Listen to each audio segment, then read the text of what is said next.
Yuk, masuk aja. Oh Irfan, lagi nonton apaan tuh? Biasa ini lagi nonton ini apa namanya? Berita soal hak pendidikan anak di Indonesia. Ih, ngapain nonton begituan? Mending pusreng kita. Ya, ini tuh penting supaya kita bisa tahu gimana masa depan hak pendidikan anak di Indonesia. Gimana sih? Malah main game mulu. Ya elah, ngapain nonton begituan? Lu lihatlah, banyak anak-anak yang harusnya seumuran mereka harus sekolah. Ini malah nyari nafkah. Dah mending ikut nonton sini. Biar tahu lu, biar ada ilmu.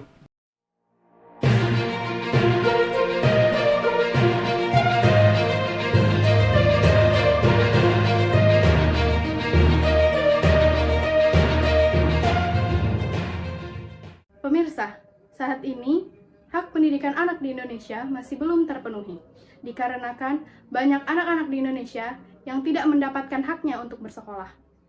Bisa dilihat di jalanan, banyak anak-anak yang berjualan ketimbang bersekolah. Lantas, apa yang salah dengan negeri ini? Siapa yang bisa kita salahkan? Pemerintah atau justru keluarga? Mari kita simak penjelasan berikut ini. Play and learn is the essence of every child that must be fulfilled as part of human right. Hak asasi manusia sudah melekat pada setiap individu sejak lahir. Tanpa harus memenuhi kewajiban, sudah selayaknya setiap anak memperoleh pendidikan. Keluarga menjadi mediator pertama bagi anak untuk mendapatkan pendidikan dasar. Pemerintah harus turut membantu keluarga dalam melindungi hak-hak anaknya, serta menyediakan panduan sesuai tahapan usia agar tiap anak dapat belajar menggunakan haknya serta mewujudkan potensinya secara penuh. Namun, pada kenyataannya, tak sedikit anak-anak di Indonesia masih sulit untuk mendapatkan pendidikan formal. Nyatanya, isi perut lebih penting dari segalanya. Pergi berjualan, berhadapan dengan debu-debu di jalanan, bukanlah yang mereka inginkan. Bukan tak ingin, tapi keadaan memaksa untuk bertindak lain. Meski demikian, it's not the duty of a child to earn money for the family, not their main obligation to meet the needs of family life. Peraturan dan program-program dari pemerintah ternyata tidak semerta-merta membuat pendidikan anak di Indonesia terpenuhi. Target yang terus-terusan salah sasaran membuat mereka tidak mendapatkan haknya. Mereka yang seharusnya menerima justru lagi-lagi di nomor sekiankan. Keadaan ekonomi seharusnya tidak menghalangi anak untuk memperoleh pendidikan. Setiap anak berhak mendapatkannya. Let them get it. Education is not just for the rich. Let them play. Having fun isn't just for the rich.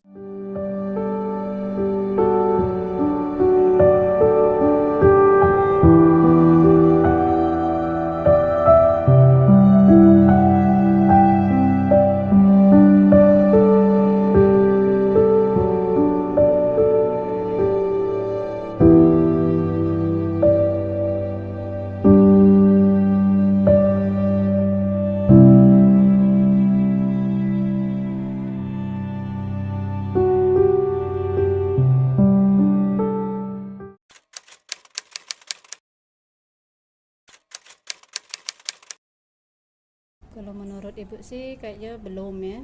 Masalahnya masih banyak anak-anak yang kurang mampu, yang belum bisa dapat ke bantuan kayak tenang jenis bantuan.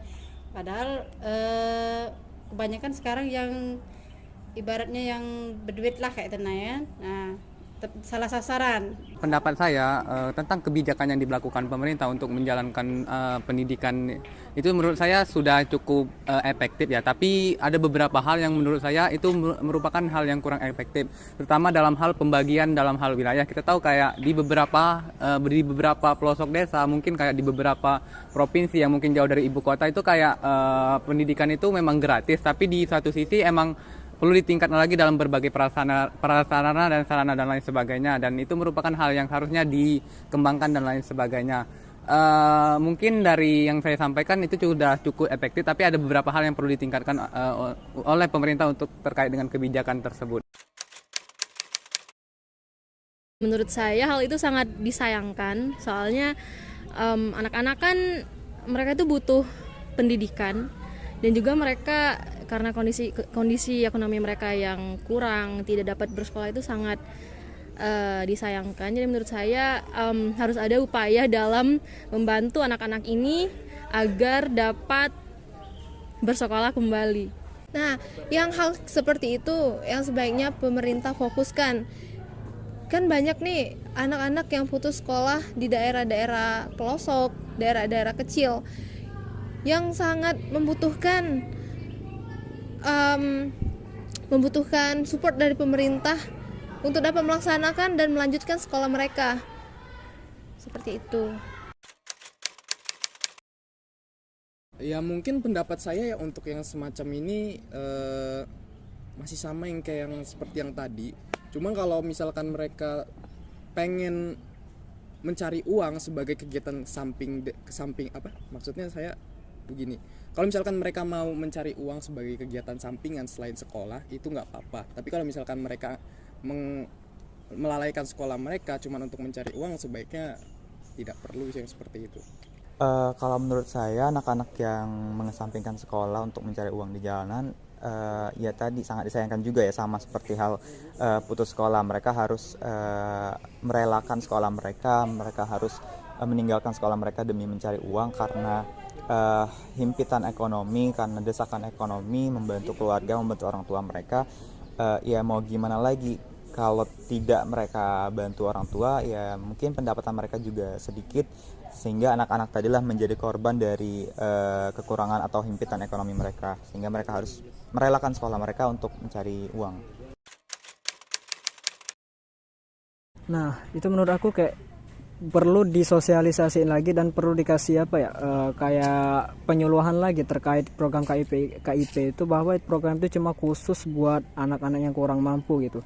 Alangkah tidak bagusnya kalau kita tuh nyalah gunain yang dimana ada orang yang benar-benar lebih butuh daripada kita gitu kan. Dan juga kembali lagi ini ke pemerintah, mungkin mereka bisa kayak lebih dikasih pengawasan lagi terhadap penyebaran KIP tersebut, yang lebih efektif lagi lah, supaya kayak KIP ini beneran gak cuma lepas aja gitu, sekali daftar langsung diterima gitu kan, perlu ada pengawasan lagi. Kalau bisa mereka yang dapat bantuan kayak itu sadar diri lah ibaratnya kan. Kasihan banyak anak-anak yang belum dapat kayak itu, yang yalah berupa bantuan tadi kan kayak itu. Kalau bisa ya diusut lagi, benar-benar diusut, kalau bisa yang anak-anak yang kurang mampu lah yang dapat kayak bantuan itu. Kalau menurut saya pribadi itu mungkin tidak terlalu banyak. Yang pertama seperti yang saya katakan tadi, buat program KIP dari pemerintah itu udah cukup.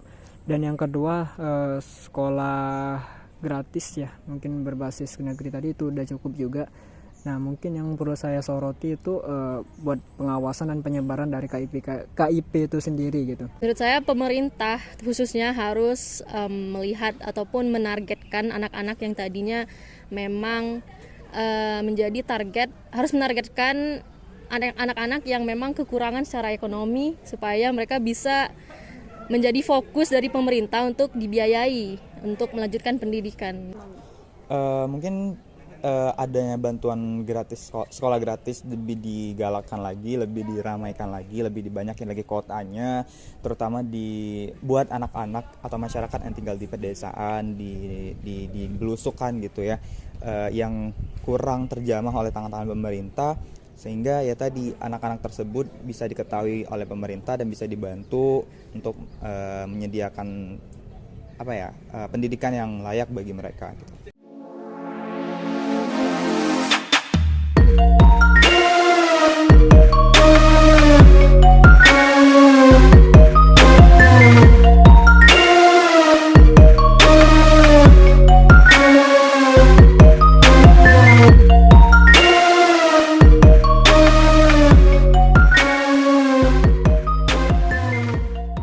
Oke, bersama siapa? Farid. Oke, sekarang nama saya Ahmad. Ngapain ya gue kayak gitu ya?